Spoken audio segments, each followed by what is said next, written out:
अगर आपको पेशाब करने की बार बार अर्ज होती है, आप पेशाब सही से कंट्रोल नहीं कर पाते, दिन में तकरीबन 10 से ज्यादा मरतबा आपको वॉशरूम जाना पड़ता है और रात को आप बार बार पेशाब के लिए उठते हैं, सो अगर ये अलामत आपके अंदर भी पाई जाती हैं तो इस वीडियो को स्किप मत करिएगा। ओवर एक्टिव ब्लैडर बेसिकली एक ऐसी कंडीशन होती है जिसमें हमारा ब्लैडर बार बार कॉन्ट्रैक्ट होता है, जिसकी वजह से हमें बार बार पेशाब आने की अर्ज यानी ख्वाहिश महसूस होती है और हमें बार बार पेशाब के लिए बाथरूम जाना पड़ता है। अगर हम ब्लैडर को समझें तो ब्लैडर बेसिकली हमारे यूरिनरी सिस्टम यानी हमारे पेशाब करने वाले निजाम का एक ऐसा हिस्सा होता है जहाँ पे हमारा पेशाब स्टोर यानी जमा होता है। सो इस ब्लैडर को कंट्रोल करने वाले जो छोटे छोटे मसल्स यानी पट्टे होते हैं जो कि ब्लैडर के अंदर पेशाब जमा करने और पेशाब खारिज करने में हमें हेल्प करते हैं, वो बेसिकली ओवर एक्टिव हो जाते हैं। सो जब ये मसल्स ओवर एक्टिव हो जाते हैं यानी बार बार कॉन्ट्रैक्ट हो रहे होते हैं, तो जिसकी वजह से हमारा ब्लैडर पेशाब को सही से कंट्रोल नहीं कर पाता और हमें बार बार पेशाब आने की अर्ज यानी ख्वाहिश महसूस होती है। ओवर एक्टिव ब्लैडर बेसिकली एक ऐसी कॉमन कंडीशन होती है जो कि तकरीबन 27% पॉपुलेशन में पाई जाती है, और अगर हम इसे मजीद ब्रेक डाउन करें तो तकरीबन 22% मर्दों में और 32% खवातीन में पाया जाता है। यानी ओवर एक्टिव ब्लैडर का शिकार औरतें ज्यादा होती हैं मर्दों के मुकाबले में। ओवर एक्टिव ब्लैडर के अगर हम सिम्टम्स यानी अलामात की बात करें तो इसका पहला सिम्टम होता है यूरिनरी अर्जेंसी। यूरिनरी अर्जेंसी का बेसिकली ये मतलब होता है कि हमें अचानक बार बार पेशाब करने की शदीद ख्वाहिश महसूस होना, जिसके नतीजे में पेशाब कंट्रोल करना हमारे लिए बहुत ज्यादा मुश्किल बन जाता है। दूसरी अलामत होती है अर्ज इनकॉन्टिनेंस, यानी इसका मतलब ये होता है कि हमें बार बार पेशाब की अर्ज महसूस होना और जिसके नतीजे में बहुत सारे लोग पेशाब को कंट्रोल नहीं कर पाते, जिसकी वजह से उनका यूरिन थोड़ा लीक हो जाता है। नंबर तीसरा सिम्टम होता है यूरिनरी फ्रीक्वेंसी। इसका मतलब ये होता है कि अगर आप दिन में यानी 24 घंटों में 8 से ज्यादा मरतबा पेशाब के लिए बाथरूम जाते हैं। नंबर चौथी अलामत होती है नोक्टूरिया। इसका मतलब ये होता है कि आपको रात के वक्त 1 से ज्यादा मरतबा पेशाब के लिए बाथरूम जाना पड़ता है। सो इसी तरह की अलामत अगर आपके अंदर भी पाई जाती हैं तो आपको ओवर एक्टिव ब्लैडर का मसला हो सकता है। अगर हम ओवर एक्टिव ब्लैडर के रिस्क फैक्टर्स की बात करें तो इसमें सबसे पहला रिस्क फैक्टर आता है ओबेसिटी यानी मोटापा। जिन लोगों का बॉडी मास इंडेक्स ज्यादा होता है यानी वो ओवरवेट या ओबेसिटी का शिकार होते हैं, तो ऐसे लोगों में मुख्तलिफ बीमारियों का खतरा बहुत ज्यादा बढ़ जाता है।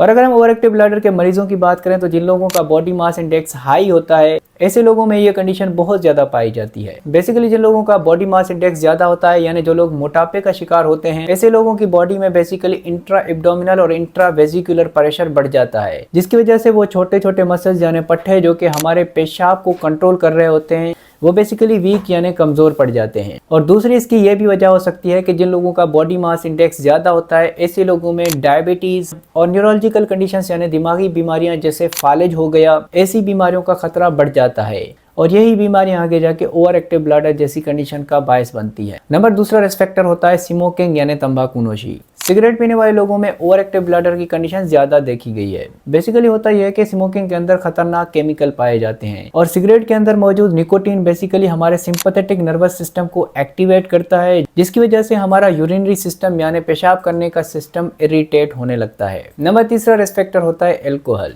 जो लोग लंबे अरसे से एल्कोहल यानी शराब कंज्यूम करते हैं, ऐसे लोगों की बॉडी के मेजर टिश्यूज और मेजर ऑर्गन्स डैमेज होने लगते हैं। बेसिकली जो लोग एल्कोहल यानी शराब कंज्यूम करते हैं, ऐसे लोगों की बॉडी में हार्मोनल चेंजेस आने लगते हैं। कुछ ऐसे हार्मोन होते हैं जैसे एस्ट्रोजन और एंड्रोजन हो गए। एस्ट्रोजन की लेवल बढ़ने लगती है और एंड्रोजन की लेवल कम होने लगती है। इसी तरीके से और भी बहुत सारे हमारी बॉडी के मैकेनिज्म होते हैं जो कि डिस्टर्ब होने लगते हैं और जिसकी वजह से हमें ओवर एक्टिव ब्लैडर जैसी कंडीशन होने लगती है। नंबर चौथा रिस्क फैक्टर होता है हमें ऐसी चीजों से अवॉइड करना चाहिए जो कि हमारे ओवर एक्टिव ब्लैडर के सिम्टम्स को बढ़ाते हैं। मिसाल के तौर पे कैफीन जो कि चाय, कॉफी और कोल्ड ड्रिंक्स वगैरह में पाई जाती है। उसके अलावा कुछ स्पाइसेस होते हैं, शुगरी ड्रिंक्स होती हैं जो कि हमारे ओवर एक्टिव ब्लैडर के सिम्टम्स को बढ़ाती हैं। सो हमें कोशिश करके ऐसे ट्रिगर से अवॉइड करना चाहिए। नंबर 5वां रिस्क फैक्टर होता है कुछ ऐसी बीमारियां होती हैं जिसकी वजह से ओवर एक्टिव ब्लैडर जैसी कंडीशन होने का बायस बनती है। मिसाल के तौर पे कुछ ऐसी दिमागी बीमारियां होती हैं जैसे स्ट्रोक यानी फालिज, multiple sclerosis, Parkinson's disease, spinal cord injuries. ये कुछ ऐसी बीमारियां होती हैं जिसकी वजह से हमारे पेशाब कंट्रोल करने वाले जो पट्टे होते हैं वो बेसिकली ओवर एक्टिव हो जाते हैं, जिसकी वजह से हम पेशाब सही से कंट्रोल नहीं कर पाते। उसके अलावा कुछ और भी बीमारियां होती हैं जैसे डायबिटिक न्यूरोपैथी और यूरिनरी ट्रैक्ट इन्फेक्शंस। सो ये कुछ कंडीशंस भी ओवर एक्टिव ब्लैडर का बायस बनती हैं। नंबर 6वां रिस्क फैक्टर होता है कुछ ऐसी दवाएं होती हैं जो कि ओवर एक्टिव ब्लैडर जैसी कंडीशन का बायस बनती हैं। अगर मैं इन मेडिसिन या दवाओं की बात करूं तो डायूरेटिक्स, जो कि ब्लड प्रेशर और गुर्दों की बीमारियों को ट्रीट करने के लिए इस्तेमाल करी जाती हैं। उसके अलावा एंटीसाइकोटिक और एंटी डिप्रेसेंट जो कि मुख्तलिफ दिमागी बीमारियों को ट्रीट करने के लिए इस्तेमाल करी जाती हैं। ये बेसिकली कुछ ऐसी दवाएं होती हैं जो कि हमारे यूरिनरी सिस्टम यानी पेशाब के सिस्टम को मुतासिर करती हैं। सो ये कुछ ऐसे रिस्क फैक्टर थे जिसकी वजह से ओवर एक्टिव ब्लैडर जैसी कंडीशन होने के चांसेस बढ़ जाते हैं। अब जिन लोगों में ओवर एक्टिव ब्लैडर जैसी कंडीशन पाई जाती है, इसको हम किस तरीके से फिक्स कर सकते हैं? इसका सबसे पहला तरीका होता है हमें कोशिश करके अपना वजन कम करना चाहिए। कुछ रिसर्चेस के अंदर ये देखा गया है कि जिन औरतों ने अपना 10% वजन कम करा, ऐसी औरतों में 50% पेशाब कंट्रोल करने वाले सिस्टम में इंप्रूवमेंट्स देखी गई। नंबर दूसरा तरीका होता है add Kegel exercises. Kegel exercises basically कुछ ऐसी स्पेसिफिक वर्जिशें होती हैं जो कि हमारे पेशाब कंट्रोल करने वाले मसल्स को स्ट्रॉन्ग बनाने में हेल्प करती हैं। सो जिस तरीके से हम अपने बाइसेप मसल्स, चेस्ट मसल्स और लेग मसल्स को स्ट्रॉन्ग बनाने में कुछ वर्जिशों का इंतखाब करते हैं, इसी तरीके से हम अपने पेशाब कंट्रोल करने वाले मसल्स को स्ट्रॉन्ग बनाने में कीगल एक्सरसाइजेस का इंतखाब कर सकते हैं। ये एक्सरसाइजेस ना सिर्फ हमारे लिए मौसर होती हैं बल्कि इनका कोई साइड इफेक्ट भी नहीं होता। सो इन एक्सरसाइजेस को रोजाना की बुनियाद पे करते रहने से हमें बार बार पेशाब की अर्ज भी नहीं होती और हम पेशाब को सही से कंट्रोल कर पाते हैं। नंबर तीसरा तरीका होता है ब्लैडर ट्रेनिंग। ब्लैडर बेसिकली हमारे पेशाब के निज़ाम का एक ऐसा सिस्टम होता है जहाँ पे हमारा पेशाब जमा होता है। सो जब हमें बार बार पेशाब आने की अर्ज होती है तो हमें कोशिश करके उस वक्त हमें बाथरूम नहीं जाना चाहिए, बल्कि हमें कोशिश करके आधा घंटा पेशाब को रोकना चाहिए। और इसी तरीके से जब भी आपको पेशाब की अर्ज लगे तो कोशिश करके आप अपने पेशाब कंट्रोल करने के टाइम को बढ़ाते जाएं।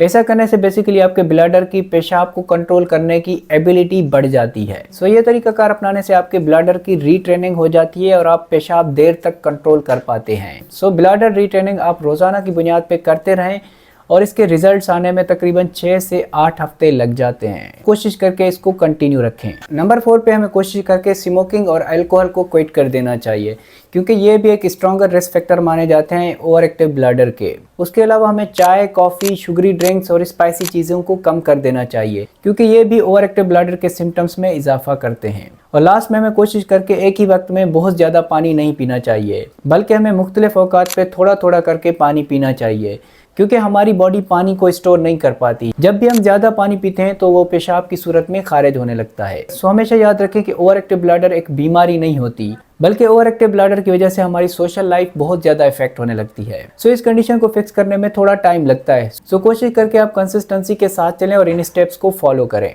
और ये बात कभी भी ना भूलें कि ये स्टेप्स फॉलो करने से पहले आप अपने किसी भी करीबी यूरोलॉजिस्ट को ज़रूर कंसल्ट करें, क्योंकि बहुत सारे लोगों में ये किसी इन्फेक्शन या बीमारी की वजह से भी हो सकता है। सो अगर ये वीडियो आपको हेल्पफुल लगी है तो आप अपने दोस्तों से और अपने घर वालों से ज़रूर शेयर करें। और अगर आपने मेरा चैनल अभी तक सब्सक्राइब नहीं किया तो प्लीज़ सब्सक्राइब ज़रूर करें। मिलते हैं नेक्स्ट वीडियो के अंदर। मकबूल अहमद साइनिंग ऑफ।